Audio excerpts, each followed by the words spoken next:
Hello दोस्तों। आज के इस वीडियो में हम पंचायती राज के बारे में पढ़ेंगे और पंचायती राज से रिलेटेड कुछ इंपॉर्टेंट पॉइंट्स के बारे में भी डिस्कस करेंगे जिनसे ज़्यादातर क्वेश्चन हमें एग्जाम्स में देखने को मिलते हैं। और साथ में ही हम पंचायती राज से संबंधित सभी आर्टिकल्स के बारे में, सब अनुच्छेद के बारे में पढ़ेंगे और लास्ट में मैं आपको उनको याद करने की एक बिल्कुल ईजी सी और आसान सी ट्रिक भी बताऊँगा। तो दोस्तों चलिए शुरू करते हैं। सबसे पहले हम कुछ पॉइंट्स के बारे में डिस्कशन कर लेते हैं। सबसे पहला दोस्तों लॉर्ड रिपन थे, जो ये भारत के एक वायसराय होते थे जिनको स्थानीय स्वशासन का जनक माना जाता था। इनका जो टाइम पीरियड था वो था 1880 से लेके 1884 तक, यानी कि 1880 से लेके 1884 तक का। 1882 में ये एक प्रस्ताव लेके आते हैं जिनको स्थानीय स्वशासन संस्थाओं का मैग्ना कार्टा कहा जाता है। तो दोस्तों संविधान सभा ने राज्य के नीति निर्देशक तत्वों के अंदर एक अनुच्छेद है 40, उसके अंदर क्या कहा गया है कि जो राज्य हैं उनको शक्तियां प्रदान की गई हैं कि वो ग्राम पंचायतों का प्रावधान करके उनका गठन कर सकते हैं। और दोस्तों स्वतंत्रता के बाद 1957 में योजना आयोग द्वारा 2 कार्यक्रम चलाए गए, जिनमें से एक तो था सामुदायिक विकास कार्यक्रम और राष्ट्रीय विस्तार सेवा कार्यक्रम। इनके अध्ययन के लिए एक कमेटी बनाई गई, एक समिति बनाई गई जिसका नाम था बलवंत राय मेहता समिति। इस समिति ने अपनी जो रिपोर्ट थी वो 1957 में पेश करी, सौंपी। उसके अंदर जो सबसे महत्वपूर्ण बात इन्होंने लिखी थी, बताई थी, वो थी एक 3 लेवल की पंचायती राज व्यवस्था। यानी कि 3 लेवल कैसे, जैसे कि गांव के स्तर पे हो ग्राम पंचायत, प्रखंड या ब्लॉक के स्तर पे हो पंचायत समिति, इसको तालुका और तहसील भी कहा जाता है। कई राज्यों में अलग अलग नाम भी इसका, कहीं मंडल भी है। और जिला स्तर पर जिला परिषद का गठन किया जाए। तो दोस्तों इन चीज़ों को ध्यान में रखते हुए 1958 में जो विकास परिषद थी उसने बलवंत राय समिति की सिफारिशों को स्वीकार कर लिया। और 2 अक्टूबर 1959 को राजस्थान के नागौर जिले में उस टाइम के जो प्रधानमंत्री थे जवाहरलाल नेहरू, उन्होंने पहली 3 स्तरीय पंचायत का उद्घाटन वहाँ पे कर दिया। और इसके बाद दोस्तों देखो 2 अक्टूबर 1959 को तो किया था उसने नागौर यानी कि राजस्थान के अंदर, और 11 अक्टूबर को किया था उन्होंने आंध्र प्रदेश के अंदर, इसकी शुरुआत की गई थी। और दोस्तों 1993 में एक संविधान संशोधन किया गया जिसको 73वें संविधान संशोधन के नाम से जाना गया है। वैसे तो 74वां भी 1993 में ही किया गया था, जो लेकिन जो पंचायती राज के एस्पेक्ट्स से जो सबसे इम्पोर्टेंट है वो है 73 अमेंडमेंट।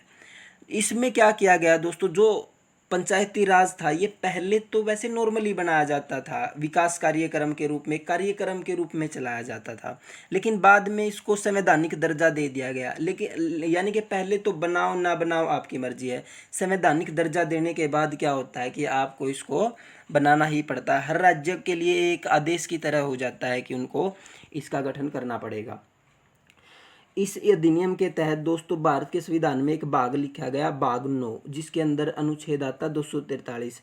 इसके अंदर एक अनुसूची भी जोड़ी गई संविधान में, 11वीं अनुसूची, जिसके अंदर 29 विषय डाले गए थे। ये पंचायती राज से संबंधित है दोस्तों।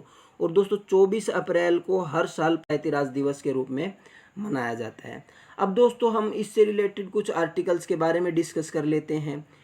तो दोस्तों इसमें आते हैं 243 से लेके 243 ए से लेके 243 ओ तक। तो ये लगभग 16 आर्टिकल्स हैं। इनको मैं याद करने की ट्रिक भी बताऊंगा। पहले इन आर्टिकल्स को दोस्तों समझ लेते हैं। सबसे पहले हम बात करते हैं अनुच्छेद 243 की, जिसके अंदर परिभाषाएं दी गई हैं। और जो 243 का ए पार्ट है उसके अंदर ग्राम सभाओं का जिक्र है, यानी कि प्रत्येक राज्य में ग्राम स्तर पर, बीच के स्तर यानी कि मध्यवर्ती स्तर पर, और जिला स्तर पर पंचायतों का गठन करना होगा।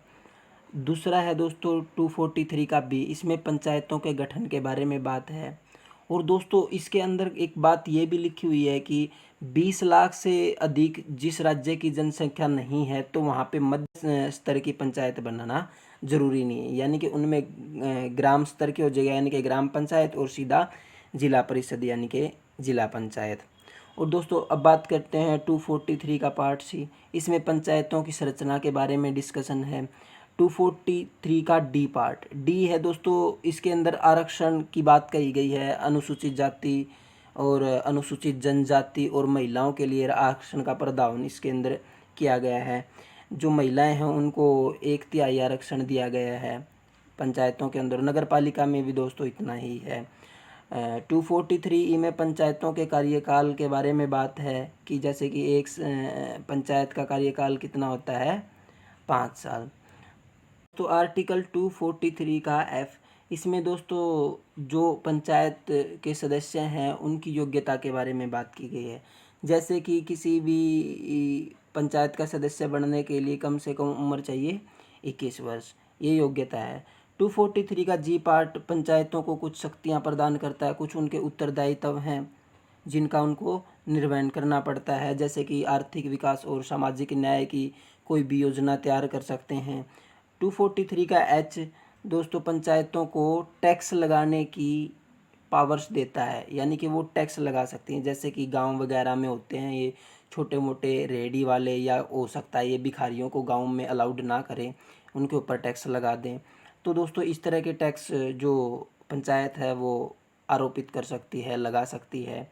243I की बात करें तो दोस्तों जो इनके पंचायतों से संबंधित जो भी वित्तीय कार्य होंगे उनका देख रेख करने के लिए एक वित्त आयोग का गठन राज्यपाल द्वारा हर 5 साल के बाद किया जाएगा। हर 5 साल में जो राज्यपाल होता है वो वित्त आयोग का गठन करता है।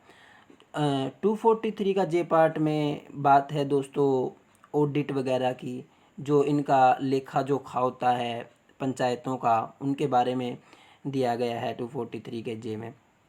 अगर K की बात करें तो 243 के K में पंचायतों के निर्वाचन की बात कही गई है। पर पंचायतों के निर्वाचन का मतलब है कि पंचायतों के जो चुनाव है वो करवाता है राज्य चुनाव आयोग, और उसका गठन यानी कि उसकी नियुक्ति करी जाती है राज्यपाल के द्वारा। यानी कि राज्यपाल राज्य चुनाव आयोग का नियुक्ति करेगा, उसके बाद वो पंचायतों के इलेक्शन वगैरह को देखेगा।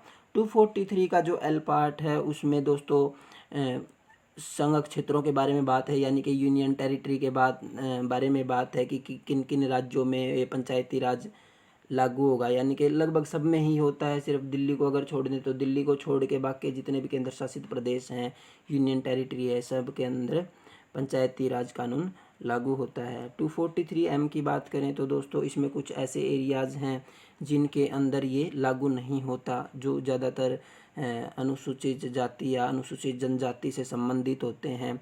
जैसे कि कुछ त्रिपुरा के कुछ भाग हैं, जैसे असम के कुछ भाग हैं, नागालैंड के, मिजोरम के, मणिपुर के कुछ भाग से हैं जिनके अंदर ये पंचायती राज कानून लागू नहीं होता, उनके ऊपर ये कंडीशन नहीं है, ये लागू नहीं होता। अगर 243N की बात करें तो दोस्तों देखो पंचायतों का बना रहना, यानी कि कुछ भी हो जाए पंचायत बनी ही रहेगी, ठीक है, यानी कि लगभग 5 साल तक चलेगी। अगर उससे पहले कभी भी कोई भी मान लिया सरपंच इस्तीफा दे देता है, इस्तीफा तो कौन देता है, इस्तीफा तो बात अलग है, मान लिया भंग हो जाती है एक तरीके से, तो दोस्तों जब ग्राम पंचायत भंग होगी उसके 6 महीने के अंदर इलेक्शन करवाना होगा। अगर मान लिया एक कंडीशन है कि जैसे कि अगर 6 महीने से कम ही समय बचा है किसी पंचायत का, तो उसका इलेक्शन करवाना दोस्तों ज़रूरी नहीं है। 243O की बात करें तो दोस्तों इसमें ये प्रावधान किया गया है कि जो निर्वाचन है पंचायतों का लेके जो निर्वाचन होते हैं उनसे संबंधित कोई भी मामला उसके अंदर न्यायालय का कोई हस्तक्षेप नहीं होगा, यानी कि कोर्ट इंटरफेयर नहीं कर सकता।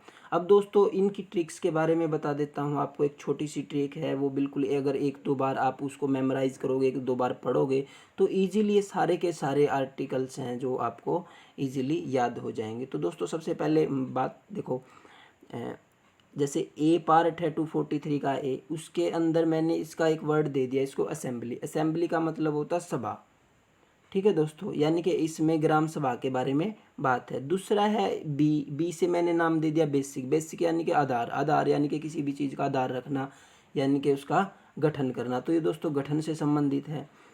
तीसरा है दोस्तों कंपोजिशन। कंपोजिशन नाम दे दिया, कंपोजिशन बोले तो संरचना की संरचना कैसी होगी। डी से दोस्तों मैंने नाम बना दिया डिप्रेस्ड।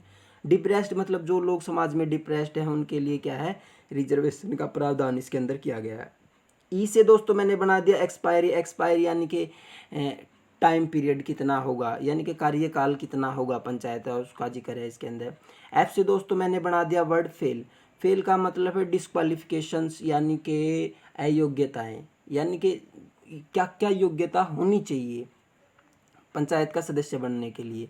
जी से दोस्तों मैंने बना दिया ग्रेट पावर, ग्रेट पावर का अब कैसे मतलब समझेंगे। ग्रेट पावर यानी कि कुछ पावर्स दी जाती हैं पंचायत को राज्य के द्वारा, जैसे कि वो 229 विषय हैं उनके ऊपर कानून वगैरह बनाने के लिए पंचायत के पास पूरी की पूरी शक्ति होती है। इसलिए जो राज्यों को शक्ति, राज्यों द्वारा ग्राम पंचायतों को शक्ति प्रदान करी जाती है वो आ जाती हैं अपने जी आर्टिकल में। उसके बाद दोस्तों एच से मैंने बनाया हाई पावर, हाई पावर का मतलब क्या होता है, हाई पावर यानी कि मनी, सबसे ज़्यादा पावर किसमें होती है, मनी यानी कि टैक्स, टैक्स लगाने की भी शक्ति ग्राम पंचायत के पास होती है। आई से मैंने बनाया दोस्तों इनकम, इनकम यानी कि इसको दोस्तों आईएफएससी नाम से भी आप याद कर सकते हो, जैसे हम करते हैं ना आईएफएससी कोड, तो इसमें ए को साइलेंट कर दो और इसको आई आप पढ़ो आईएफसी, आईएफसी मतलब आई आर्टिकल, वो एफसी यानी कि फाइनेंस कमीशन, फाइनेंस कमीशन बोले तो योजना आयोग से रिलेटेड है। दोस्तों ये मैंने कुछ इंग्लिश में बनाए थे और उसके बाद वाले कुछ मैंने हिंदी में बना रखे हैं। जैसे जे से बना दिया झोला, सॉरी यहाँ पे जोड़ लिख दिया लेकिन ये क्या है झोला, झोला बोले तो यानी कि अकाउंट, यानी कि ऑडिट वगैरह को देखने वाला। के से मैंने बनाया कौन क्या, यानी कि इलेक्शन होगा उसके बाद ही तो डिसाइड होगा कि कौन क्या है, ठीक है। तो के रिलेटेड हो गया अपना इलेक्शन से। एल से दोस्तों मैंने एल का सीधा ही बना दिया एल यू टी, लूट, लूट यानी कि जो एल है वो यूनियन टेरिटरी के अंदर जो ग्राम पंचायतें लागू होती हैं उनसे रिलेटेड है। एम मन नहीं है, मन नहीं है या फिर मना है, मना यानी कि जिन्होंने इस जिन राज्यों के अंदर या जिन जगहों पे ये अलाउड सॉरी लागू नहीं होता। उसके बाद है दोस्तों एन, एन का मतलब है दोस्तों एग्जिस्टिंग लॉज, एग्जिस्टिंग लॉज मतलब पंचायतों का बना रहना। उसके बाद दोस्तों ओ से मैंने बनाया ओ हेलो वो आर यू, यानी कि मतलब जब पंचायत का इलेक्शन हो रहा होगा तो हम कोर्ट को बोल सकते हैं कि तुम इंटरफेयर करने वाले कौन हो, वो आर यू। तो दोस्तों ऐसे ये मैंने ट्रिक बनाई थी, तो दोस्तों आप इसको याद कर सकते हो इजीली 2 मिनट में। अगर एक बार इसको मेमोराइज कर लोगे आप तो सारे के सारे आर्टिकल आपको इजीली याद हो जाएंगे। चलो दोस्तों।